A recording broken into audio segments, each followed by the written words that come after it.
I think he played pretty well. Was able to control all the pre-snap stuff, all the huddle, get the call in, get us lined up pretty quickly and swiftly. Was able to make some great throws, great decisions on when he was in the pocket, being able to make the right throws, the right reads, and make the right decisions when he was able to leave the pocket, whether it was throwing or running it or throwing out of bounds. I think he played pretty well. And kept improving it's week 2. He's been making plays for this offense and just doing what he can to get this offense rolling. In what ways in this offense can the passing game also help out the run? You talked about how the run helps the pass. How does it help the other way too? Yeah, I think just even this past game, I think it was good for our offense. I know we obviously didn't get the win, but there was a lot of big plays on offense side and passing game, a lot of gaps that we were hitting and exposing. And defenses are going to have to pay attention to that. We're going to Jacksonville. I think they're going to take note of what we did and what Nico did and myself and Tank and Dalton, Brevin across the middle. They're going to be keying on to these things and try to stop us. They may have to put an extra guy back, may have a spy or a robber linebacker or something of that nature, and that allows our running backs to be able to run free. Just get another guy out the box to attack the defense, but I think our passing game is vital to the run game, just as the run game is vital to our passing game. When you have over 75% of your offensive line missing, how much does that affect your play call? A lot. It's really like a lot of the O-line is like it's 5 guys, but it's pretty much it's one line. They're all moving together, and it's a lot of trust, a lot of communication, a lot of teamwork, and you got guys who are rotating who may have never played together, may have played together for a week, and just having to be on the same page. It's a lot of different moving pieces. I think the defenses know that they're moving around. We got some new guys out there. They're challenging to the guys that we have out there, the looks and getting after our quarterback. And it's just a switch up. It's ways to get after our quarterback, put some pressure on him, not allow him to sit in the pocket. It's working right now, but I think we're gonna get this thing under wraps. We've had some few yards in the passing game. Be a lot better on the run game. If I think the first 2 weeks we struggled on the ground, and I think if we add to that, it'll even open up the passing game a whole lot more. Behind the scenes, what are the most impressive things about Stroud that the public and the media don't see? I think fortunate for you guys are seeing it all. I think he's being a poised quarterback, being able to be a true leader, being able to stand in the pocket, being able to take hits, make the right throws, being able to keep this offense on the field at times on third downs, being able to like I said, make the right read, the right throws. I feel like just showing it all in front of us. Really, the first game he made a lot of plays. The second game he's really improved and made a lot of plays, and he's just growing. And I think we still see a lot more growth in week 3 and throughout the whole rest of his year and rookie season.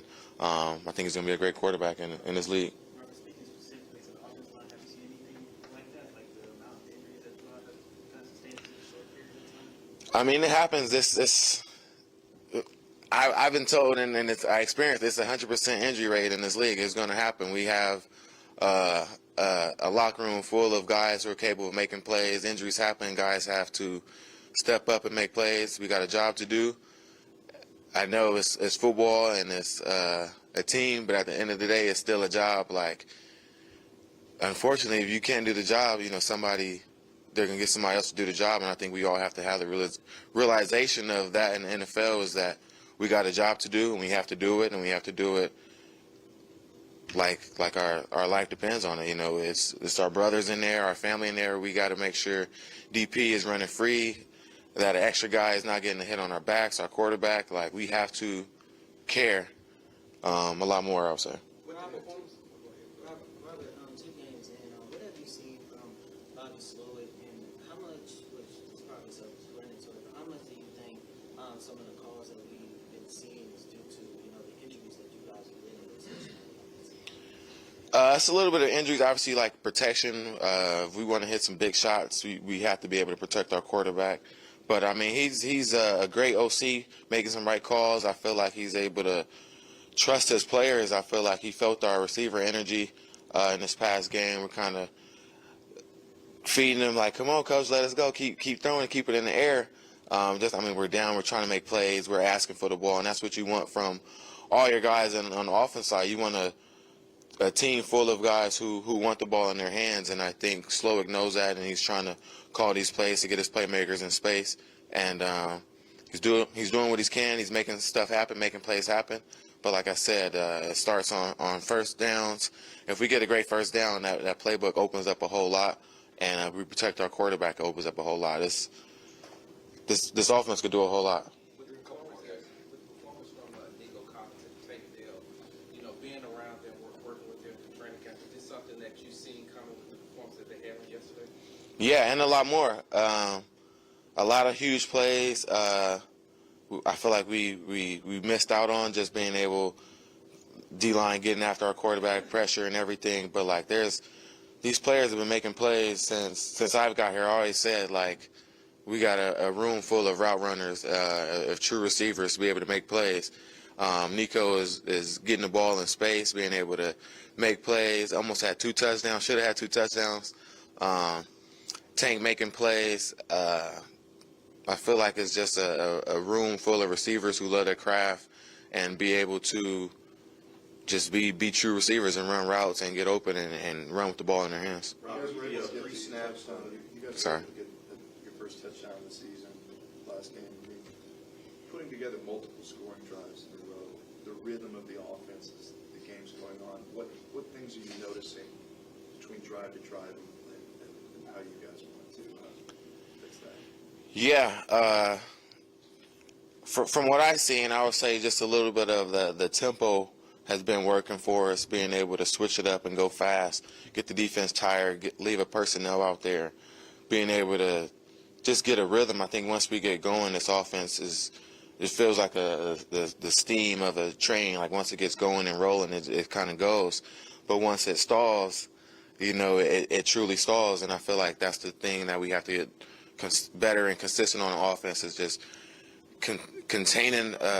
just sustaining our drives on offense, being better on third downs, being better just staying on the field and finishing with touchdowns. I think we had 2 opportunities in the red zone that turned into field goals, and I think if those are touchdowns, I think it's a whole different ball game at the end.